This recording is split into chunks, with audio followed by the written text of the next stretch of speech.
16 December আমাদের মহান বিজয় দিবস, গর্বিত বাঙালি জাতির বীরত্বের অবিস্মরণীয় একদিন।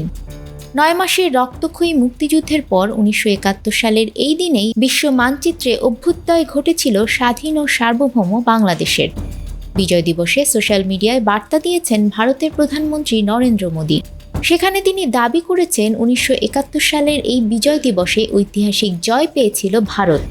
ভারতের সেই ঐতিহাসিক জয়ে সাহসী সৈনিকদের আত্মত্যাগকেও সম্মান জানিয়েছেন তিনি। 16 ডিসেম্বর সকালে সোশ্যাল মিডিয়া প্ল্যাটফর্ম এক্সে দেয়া এক পোস্টে নরেন্দ্র মোদী বলেন, আজ বিজয় দিবসে আমরা 1971 সালে ভারতের ঐতিহাসিক বিজয়ে অবদান রাখা সাহসী সৈনিকদের সাহস এবং আত্মত্যাগকে সম্মান জানাই।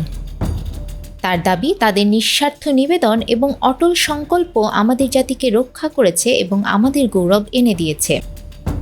মোদী আরও বলেন, এই দিনে তাদের অসাধারণ বীরত্ব এবং তাদের অদম্য চেতনার প্রতি শ্রদ্ধাঞ্জলি। তাদের আত্মত্যাগ চিরকাল প্রজন্মকে অনুপ্রাণিত করবে এবং আমাদের জাতির ইতিহাসে গভীরভাবে গেঁথে থাকবে। 9 মাসের রক্তক্ষয়ী যুদ্ধের পর 1971 সালের 16 ডিসেম্বর সার্বভৌম বাংলাদেশের অভ্যুদয়।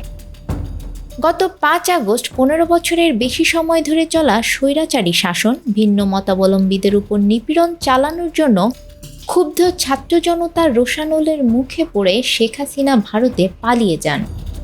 এবছর স্বৈরাচারী সরকার পতনের পর বাংলাদেশের নবযাত্রায় জাতি নতুন উদ্যম ও উদ্দীপনা নিয়ে দিনটি পালন করেছে।